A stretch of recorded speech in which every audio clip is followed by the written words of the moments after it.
Hey, happy Women Seeking Wholeness Wednesday. I'm Cherie Burton, and this is a podcast for those who long to feel, express, and be who they truly are. Today is a treat. Let me just tell you, coming to us from beautiful Scotland is Dr. Morgana McCabe Allan, author of Unbecoming, Your Unorthodox Guide to Radical Wholeness. Such a good fit for this program. She is amazing. I'm going to talk to you a little bit more about her. Also, to remind you that my Mend Your Marriage course has just launched. A lot of you know that these are the principles I've used to help mine and Jeff's marriage come full circle after almost divorcing after 24 years of marriage and how we healed that. I tailored this to be really affordable, less than the cost of one marriage therapy session. And let me just tell you, I wish this is the stuff they would have taught us in marriage counseling. Anyway, let's go back to today's episode 160, Becoming Your Own. Dr. Morgana McCabe Allan graduated with her undergraduate and master's degrees with award-winning and award-nominated early research before going on to a world-class interdisciplinary PhD on how our identities and realities are co-created with all the exteriors in our environment. And her pioneering work centers on how the way we measure all things like goals, time, people, everything comes from the masculine. And sometimes those toxic, unhealthy, patriarchal, masculine paradigms that have not served us for millennia. But she teaches how we can heal through feminine-informed reconstruction. So we're going to talk about the witch wound. We're going to talk about cultivating the courage to claim your own voice and power, and how to unpack religious dogmas of uniformity and perfection, and what I like to call the hamster wheel you just keep looping and running around on that does not get you anywhere. So I hope you enjoy this episode, and remember, you can ask to join our private Facebook group, Women Seeking Wholeness, as well as follow me on Instagram at cherie.burton. Morgana, I've been just dying to talk to you again. We had such a riveting conversation last time we talked, and I know you're joining us from Scotland. How's the weather there? We actually have had basically no winter. It's been like blue skies and a very uncharacteristic year for us this year. Oh my gosh. Well, I'm a little jealous, but springtime might be another issue. You guys get a lot of rain in the spring. Yes. Yeah. Scotland in the spring, you can have snow, rain, thunder, blazing sunshine, and a gale all in one day. It sounds a bit like Utah, actually. If you don't like the weather, wait 5 minutes. So there's so many directions we could go, because I know you're such an incredible wealth of wisdom and information about the sacred feminine, and even what you talk about with societal issues and creativity. And what is your doctorate in, by the way? Technically, it's awarded out of an archaeology department. What it really is what you would call quantum archaeology or quantum anthropology, and it's looking at the experience of being in the world, the experience of the sacred in the world, how we engage with all the people, places, things, ideas, social constructs, non-corporeal entities, embodied emotions, and everything else that we engage with. Wow. Oh, I love it. I love it. So you really have niched in, you've taken that background and you've really niched into, what would you say is your fascination in that field?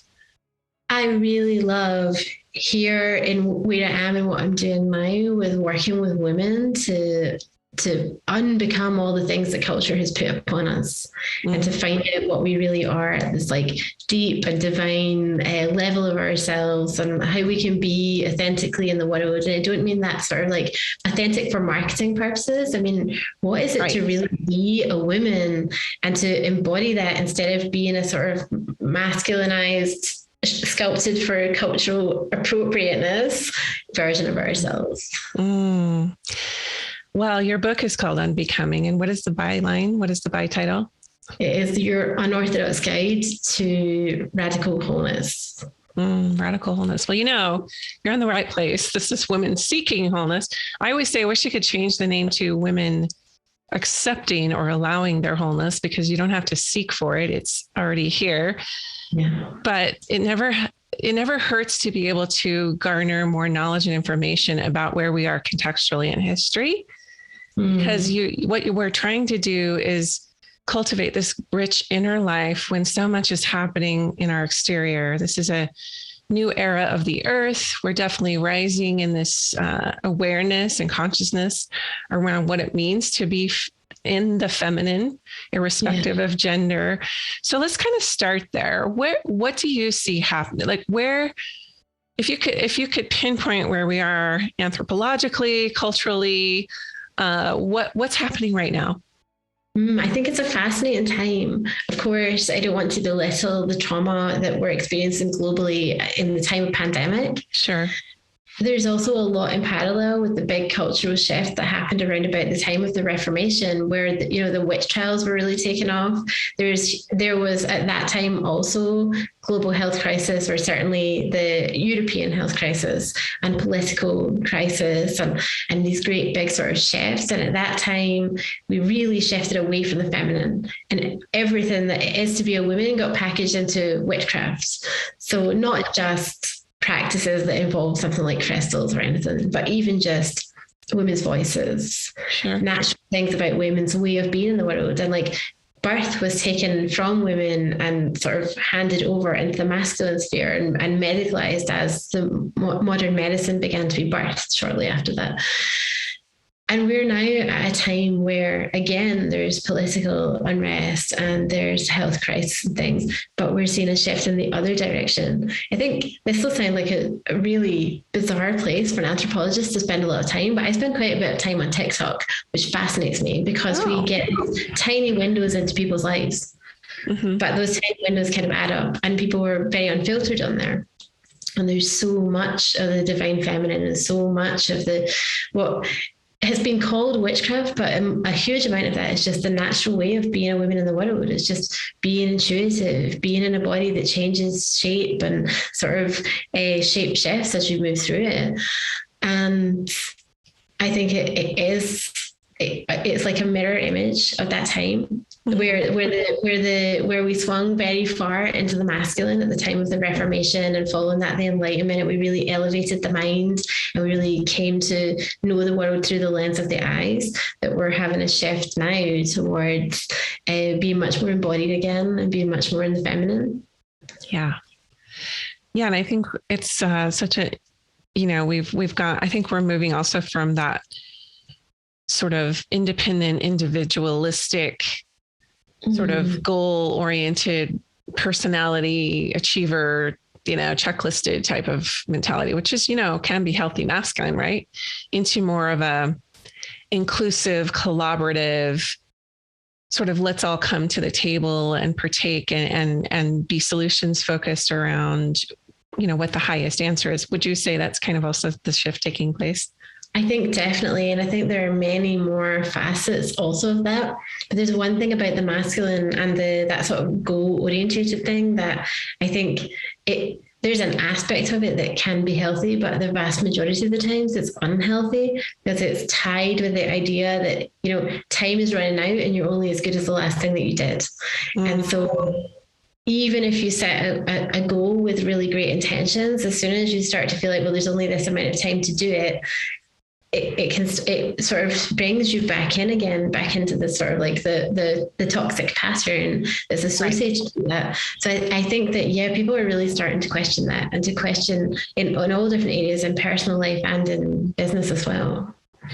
So you talk about something called this good woman thing, right? And you liken it into cows and cats. You want to expound on that a little bit more? I think it's very relevant to what you were just saying. Yeah, absolutely. So the case study of my PhD was the Scottish witch trials. The actual topic of research is all the things I described before, but the case study that I used was the witch trials. And I've also worked with communities like asylum seekers and elderly and children and all kinds of things. But in this particular instance, I was going through all these stories, and these are the sort of the untold stories of women's lives in the early modern periods. And the way that across Europe as well, witches were understood to be like cats. So they're noisy at night, especially. They go places where they're not supposed to go, like they just let themselves into anybody's house. But even things like somebody would be accused of witchcraft, and it would say in their trial account that they left a dead bird under the person's bed, which is exactly what a cat would do, right? Is that how because you always see the black cat with the witch here in the States, we celebrate Halloween, and typically there's some kind of a black cat associated with a witch. That's interesting. Yeah. There's a really tight connection between cats and witches, especially in Scotland. And Scotland was one of the most voracious witch hunting countries in Europe. In fact, actually, if you look at the percentage, like if the populations were the same size, so you're looking at percentage population, you'd be like up to 20 times more likely to be accused in Scotland than in England. Wow. So Scotland was right at the forefront of like the height of witch trials, but that's a big conversation for another day. But to come back to the cats and the cows thing, sorry, I just put my light back on. To come back to the cats and the cows, the everything that bad women were accused of is the behavior of cats, right? And then the good women is parallel to the cows. So if you look at how people were accused, it would say, how people were victimized, it would say, I'm a victim because she had a baby the same day as me and I've got no milk and she's got millions of milk. So she's a witch and she's stealing my milk. Mm-hmm. And then it would be, I have a cow and she has a cow and my cow has no milk and her cow has millions of milk. So she's stealing my milk, right? And it basically came down to good women give of their blood, sweat, tears, and milk. They don't go where they're not supposed to go. Like they stay in their confines, just like a cow would, right? Mm. And as I researched this, at the same time, I was in a think tank where we're looking at how we've come to be as we are now. So how has the modern identity emerged through the past 500 years and the cultural shifts that we've experienced and the material shifts and that shift from the body into the mind and these things. And I realized, we still do that. Right? It's not so obvious anymore, but we still do that. When I had my own first child, I joined all these breastfeeding groups looking for community. I did too. La Leche League is what it's called here in the States. I don't know what it's called. I joined a whole bunch of different ones on Facebook, and they were the most brutal, horrible communities that I had ever been in, where everybody had something to say about whether you were breastfeeding or bottle feeding, and you couldn't possibly do it right, no matter what you were doing, and all the rest of it, right? And it's like, women still fight about that. And interesting. And there's still lines that we're not supposed to cross, and we're still supposed to be quiet and good natured, and we're supposed to be good mothers. Cows are good mothers, and all these things, right? And then we're not supposed to be catty. That's a bad thing. And I don't just mean like the fact that we use catty as an actual insult, and we also like a cat house as a name for a place of prostitution is another example, right? Promiscuity and bad women, cats are all tied up together, and cats are vicious and violent and they hurt people, like they can scratch you and things, and they're not domesticated. And this is what it comes down to. Good women are domesticated. Good women fundamentally obey the rules, and bad women stay with the herd.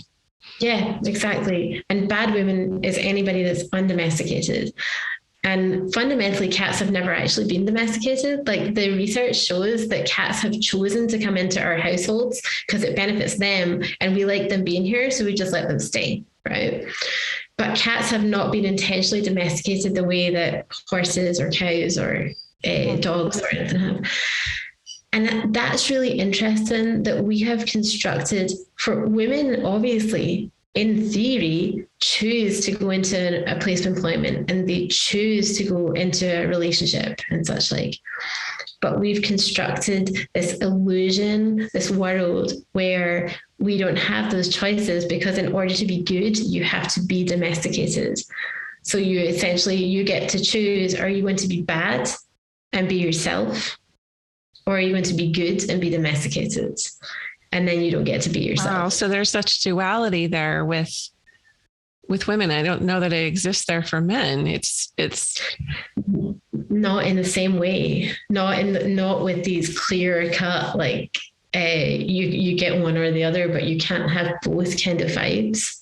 Yeah. It's like that mother archetype or maiden archetype And I think of milkmaid for sure versus the, wild woman, wise woman archetype. It seems to be like a lot of what I've listened to for, some of the up and coming teachers who are alerting us to what's happening with the rising of the consciousness of the feminine in the consciousness of the feminine is that the patriarchy wants us to sort of stay in this perpetual maiden slash doting mother, as you're referencing, to feed or give milk, but not to sort of step out of that herd mentality and move into sort of the oracle or the priestess or the, especially the wild women. So do you want to speak to that a little bit?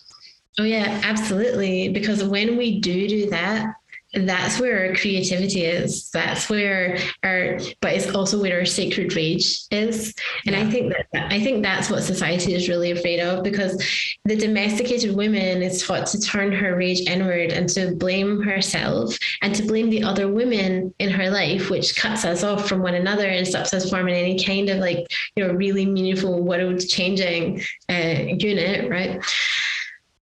And when we open up to sacred rage, that then becomes the thing that burns it all to the ground. And that also is part of this cat piece as well. So cats are one of the few species that we interact with on a regular basis, ones that come into homesteads in contemporary sense and also in the past that will eat their own young.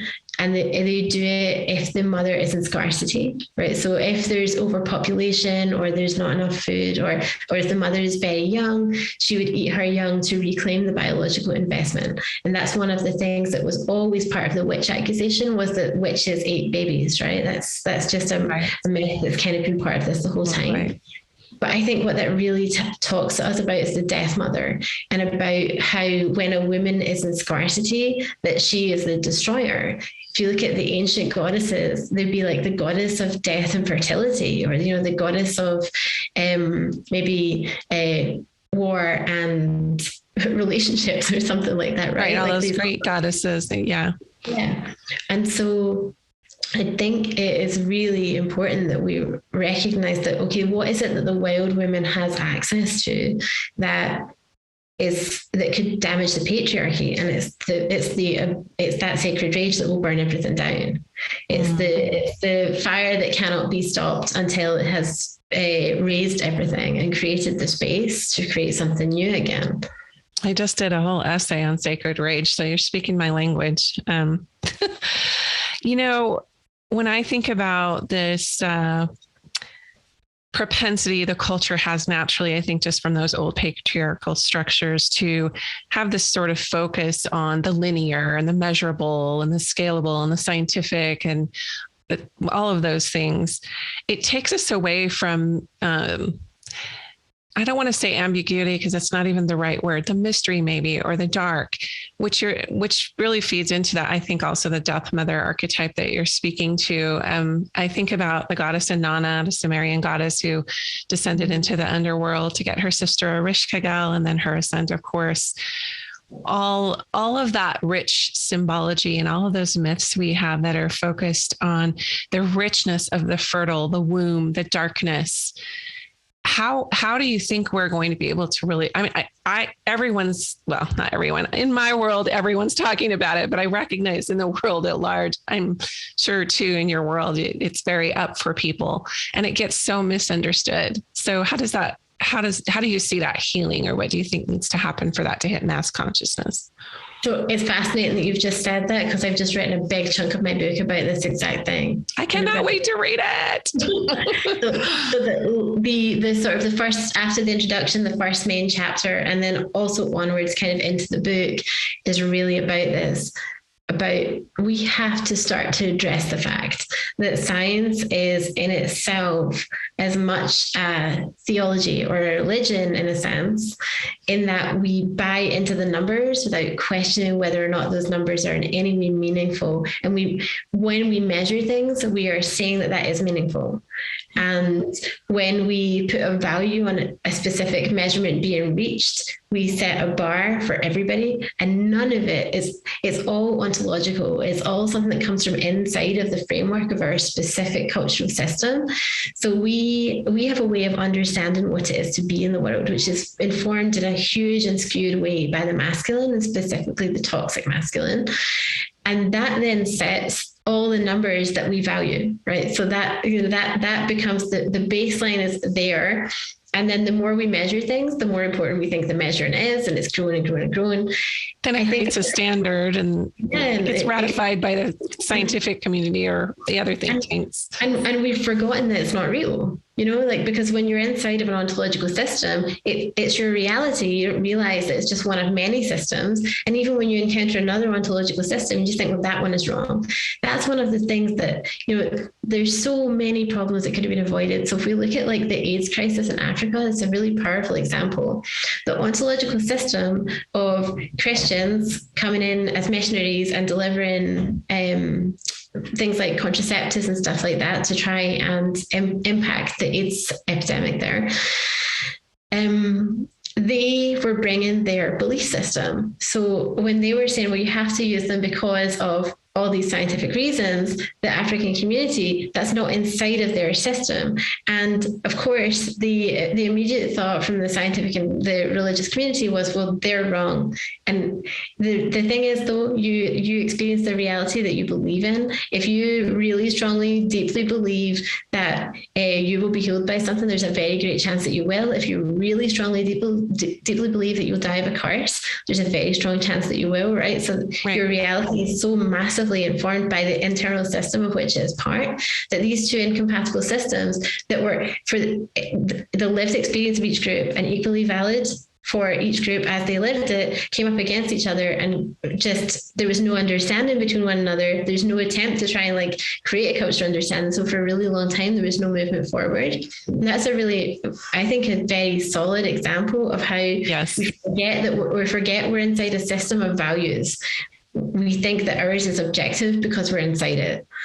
And that's so interesting. Not the case. Yeah, I'm writing about that myself right now, how we create these really loaded, ironclad neurological patterns and systems inside of us that were, shaped by the systems we were raised in, whatever we were born into, our cultural norm, as you say. And let's talk a little bit about religious trauma. I know that you have had some wounding with that. And I know a lot of my listeners it's very up for them. I have listeners from, many faith traditions, and some of them were raised in religion, some were not. I personally was raised in a very Orthodox religion, Mormonism. And there's been a lot of patterns that I've had to unpack and kind of look at, I guess, deconstructing or deprogramming of what was healthy, what was not. But I'm really curious for you to share with our listeners sort of your background with that, because it really informed your path moving forward with what you do. It did massively, but me finding myself into religion also was informed by the same path. Everything's sort of co-creative. I was born with very serious allergies, and as a consequence was kind of on the brink of life and death a lot of times in my childhood. And there was a lot of times where it felt very deeply in danger. And in short, without taking up the whole call about this, I wound up in a situation where I was abused, and it was related to those allergies in the initial circumstances. Anyway, it was a doctor, and it kind of went from there. And I felt then that my body had failed me, that my being had failed me, that it was because of my body and my way of being in the world that I had come to be in the circumstances where a bad thing had happened to me. By this time I was 10 years old, and I was trying to sort of, reconcile things and find my way into something. And I accidentally actually found my way into the hands of another abusive influence in my early teens. So by sort of 14, 15, I felt like I was really depressed and suicidal and in need of faith. I had been brought up without any, because my mum's agnostic and my dad is, well, he's agnostic now, but he would have said he was atheist back then. So I joined a church where I very quickly became I literally went to church 10 times a week. What religion, if you don't mind me asking? It was a Baptist church. Okay. So I literally was there 10 times a week. I went on missions inside of my own country to other areas. Like I literally was working with the community, from the youngest children to the most elderly in the community. I was a young spiritual leader to people in their childhood, teens and 20s. I was very, very involved in the church. And I also had the same kind of questions that I have now. But, what about the women? What about the women in the Bible? And things like also, frankincense and myrrh are aromatherapy. It's like Mary Magdalene anointed Jesus' feet, right? Like, what are these things here? Why are what there are women here? There's their bodies touching each other here in ways that are not evil. There's essential oils and things. Why do we not talk about any of this? And then one day, the church had an intervention. So I showed up and went into the room where I expected to go to sing in the praise band, which is one of the things that I did. But they didn't have the guitars and stuff there. And then somebody shut the door behind me and locked it. And there was actually a lot of people in the room, which was unusual. I expected fewer.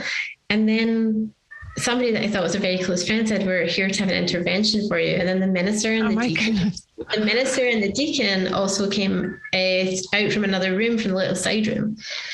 And basically what they said was, I had the choice to be exorcised or leave the church. Oh my goodness gracious. Were they all men? Just curiously. No, it was actually two girls that had originally said that I was sharing dangerous stuff with them. Mm-hmm. So it was a community of teens and early 20s and some of the elder people in the church, men and women. Is it because you were talking about things of the earth, like oils, or were you mostly talking about, the intimacy of women in the Bible, like Jesus and Mary Magdalene, or what? So both of those things, and also talking about the space between prayer and meditation and how we can live like a meditative and prayerful state all of the time. It doesn't have to be like a conversation. Like it can just be a body state. Like, and they didn't like that. They hated all of it so much. And so I chose to leave the church because I couldn't stay. I couldn't stay knowing that there were people that were having affairs in the church community, and that was overlooked. But for me to talk about women, and for me to talk about things of the earth and of the sacred feminine was not okay. Like, I just couldn't stay. But when I left, it meant I was leaving a community that I would spend every single day of the week. Like I was there. That was my whole entire life. It was my whole entire community. It was the place I had gone for salvation, and I had spent years there now by this time. And it was a huge gap that I didn't fully acknowledge or fully experience for a long time. Like, I tried other things. I went to I was part of a Buddhist organization. I joined a pagan society. Like, I kind of went through a number of different versions of my spiritual self and my spiritual journey, but none of them felt like home. I'm on a podcast. One little cuddle. Cuddles. Two. Okay, you take her. You're going to have a lovely time. Daddy's going to... Sorry. No, you're good. Just lock me in. We flow with the whole mom thing on this podcast. That's Maribel, and she's one of my inspirations every day. So it was a gap that it took me a long time to even understand how big the gap was, because of all the trauma that I had in my life and the trauma drive I just tried to fill up every minute. I just tried to be busy. I'm going to just be great at what I do at something else, and I'll put the same energy and time and effort into something else. And it caught up with me later. And it's caught up with me a number of times as different layers of it have kind of peeled back. Yeah, I've lived a parallel experience, although not, obviously everyone's journey is so sacred and individual around that. I have noticed that most of the people I interview, whether we're talking about it online or offline, recorded or not, there's some kind of a reckoning they've had to face with their spiritual path, especially if they were raised religiously, in that it doesn't appear that the religious fathers wanted us to really go with it, to really truly access inner wisdom, because it would fly in the face of what we started our conversation with, were these set of standards or a set of beliefs or a measuring stick, a bar. The bar, at least in my experience inside of religion, when I can only speak for myself, it felt like a bar that kept getting raised. And, or I actually liken it to a dangling carrot. Here's the dangling carrot of God's acceptance. And it always just felt like I would get really close to grabbing it by these cultural, sociocultural, religious standards. I would get really close to grabbing it, and then it would get moved. But you have to be worthy to XYZ, but the laws of justice, XYZ, but God's standards are here. And so I couldn't argue with God's standards. It had to be me. I was always missing the mark. Yeah, no, I resonate so much with that. And I also, at the same time, I think part of what my community didn't like about me and the way that I was speaking in the church was that I was continually saying that can't be God's standards. Like, that's not what it says. God loves all of us, and it's not conditional on your exam results or whatever the thing is. But the structure of the church, we've spoken already about patriarchy.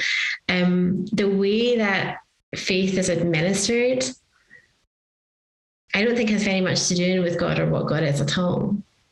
And if it does become administerial, if it is bureaucratized or even monetized, it loses the soul of what faith actually is. Yeah. How would you define faith in this context? For me, what faith is now is very personal. And I think that's the way that it has to be. And you mentioned about our inner wisdom. Our inner wisdom sees us each express ourselves as a unique in time and unique, in every way, unique in space, expression of the divine. So if we are all a unique expression of the divine that's never going to exist again exactly as we exist now, then of course our relationship with the divine would be individual and personal and intimate and all the rest of it, because there's never going to be a one size fits all if we're not supposed to all be one size. I think that's the part that sort of culture with a capital C has a problem with. We're supposed to be uniform. And capitalism would like us to be even more uniform than we are now, so it can sell us all the same things. Yes. And we'll use them all the same way, and we'll all be basically the same person.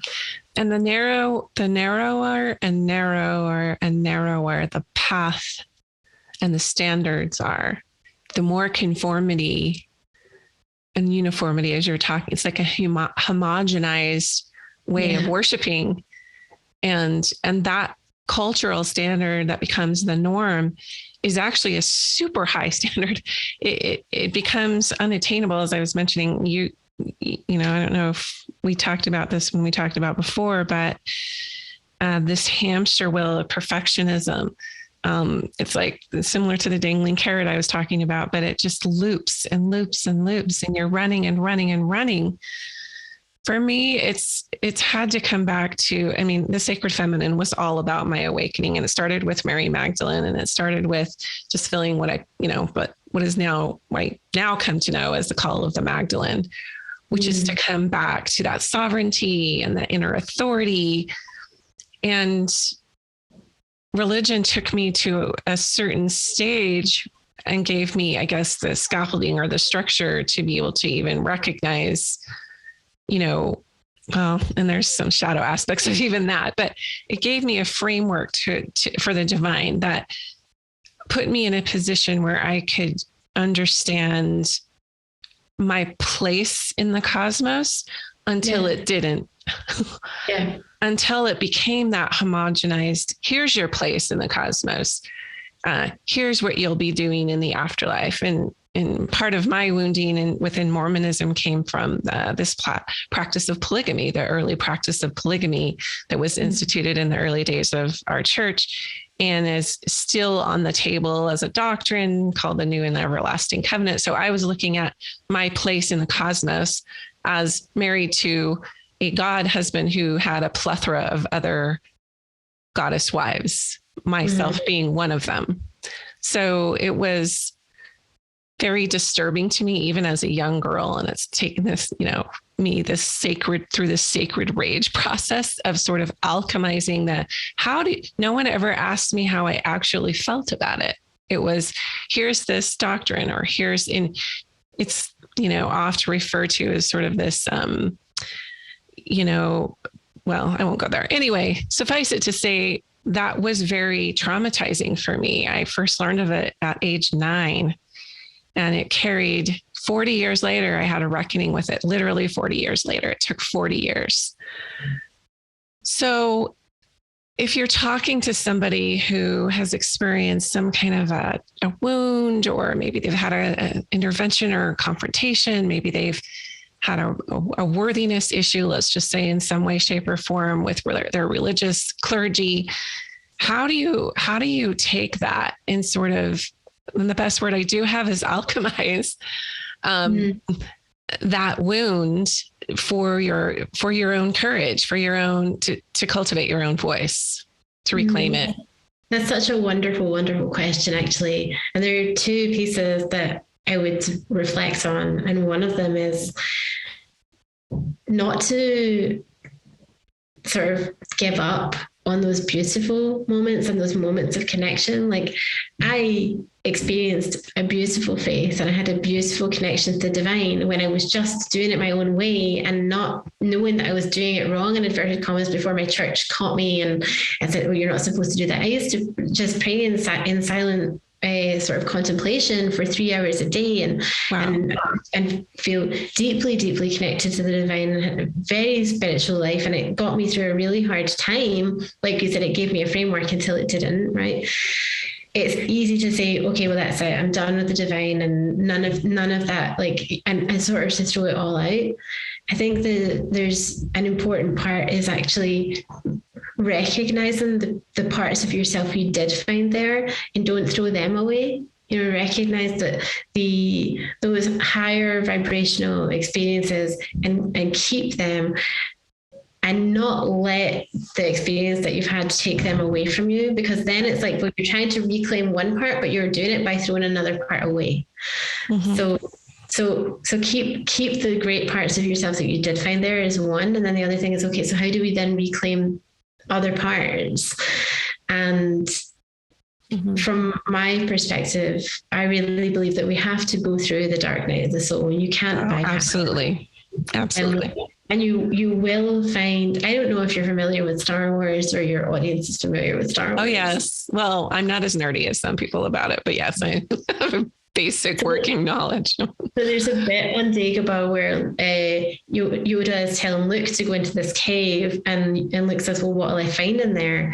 And Yoda said, "Take only what you only find what you take with you, right? It's only whatever you take in." But when Luke is in there, he sees Darth Vader and he pulls out his lightsaber because he's taken his own fear in there.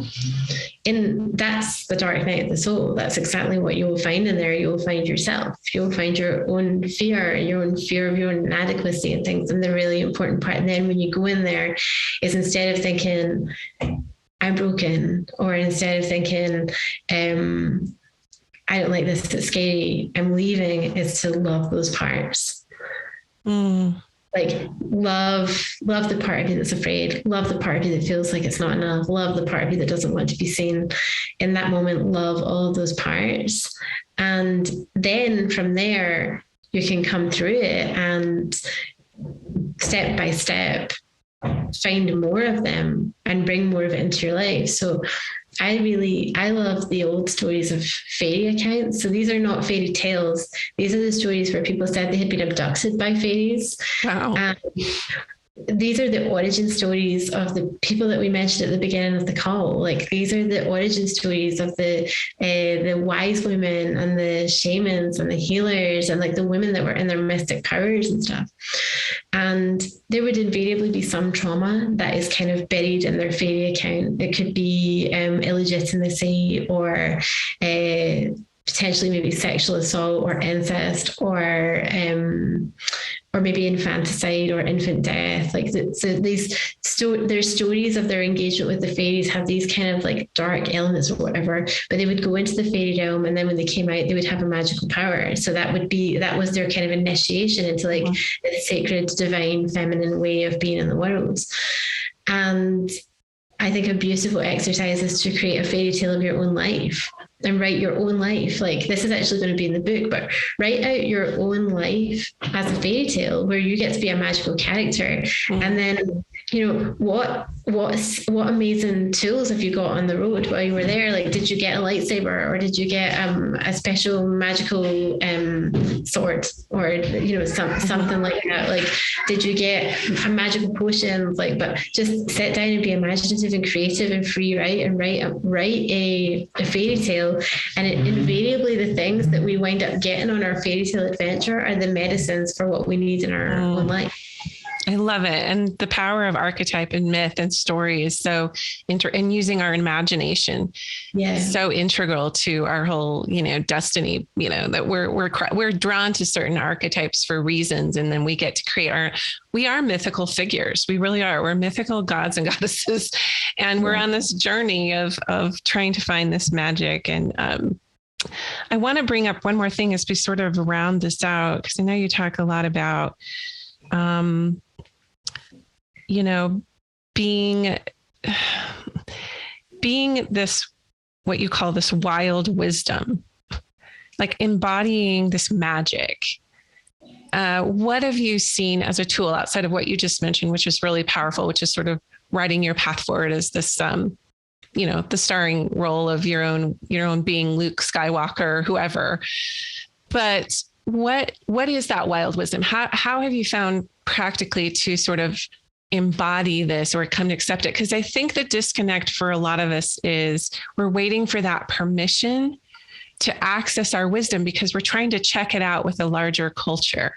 And so it doesn't get wild. It doesn't get, you know, this really your own essence flowing into that wisdom, who you are. Yeah, you're so right about that. And it's a simple and also a really hard thing. But that piece that I was talking about, love the part of you that's hurt, love the part of you that's scared, love all of that. When you belong with yourself first, more than you belong anywhere else, then you will inhabit your wild wisdom, because you will be choosing to belong with yourself over to fit in with somebody else. And a really simple exercise to begin with actually is something that I just call yes, please, no, thank you. And it is basically this: if something feels like a full bodied yes, please, then move towards it and become it and be it and allow it in. So move towards your joy, move towards your enthusiasm. If something feels like a no thank you, or even if it feels like a maybe, that's a no thank you. And you say no to that and you honor that like it's its own faith, where you're following your yes pleases and you're following your no thank yous to the fullest extent that you can. Sometimes you're already sort of entangled in a situation where that can be very challenging, in which case say to yourself, like genuinely say it out loud: I see you and I know that you don't want to go to this. And I'm sorry that I already agreed to it before I understood how important it was to you to not be there. And I'm sorry that right now I don't feel like I can say no to this. But I commit to not put myself in this situation again. I will not do this to us again. I'm going to take a different way forward the next time I find myself in this situation, and honor that commitment. So it's okay, just like it's okay with your parents not to be your children not to be the perfect parent every time, but you apologize to your children and you aim to do better for them every day. You do the same thing for yourself. That's so integral. The radical self-compassion, you know, the deep listening, the honoring, the loving the fear into as it was a little baby, just loving it and holding it, as you're referencing. Well, Morgana, how can people find your book and how can they find what you're about online? So the book, which, as we said, is Unbecoming, Your Unorthodox Guide to Radical Wholeness, will be available on Amazon and should be able. I'm the only Morgana McCabe in the world, as far as I know, so it should be easy to find. My Facebook group is called Unbecoming, Aligned AF Purposeful Entrepreneurs. It's not only for people that have businesses. However, I do believe that entrepreneurship is the ultimate place where we can express our true being, because in anything else, you're committing to cut off the parts of you that don't fit in the role. Yeah. Whereas in your own business, you have the capacity to just, flourish and grow as you truly are. So anybody is welcome, but it is kind of geared towards entrepreneurship. And Instagram, where I am at Transformational Business. And I love to connect with people on either of those platforms. Perfect. Well, I am so excited, like I said, to read your book. And I know that, what you're offering is very needed right now. And it's just that radical permission. I love the word unorthodox now. One of my favorite words. Thank you so much for your time today. Oh, thank you so much for having me. It's been a joy.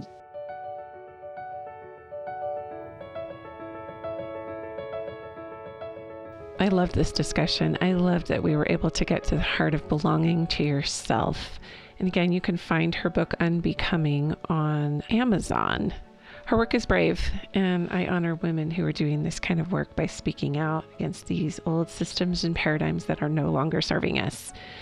I hope you do have an absolutely glorious week. Thanks again for listening, and we'll talk to you next Wednesday.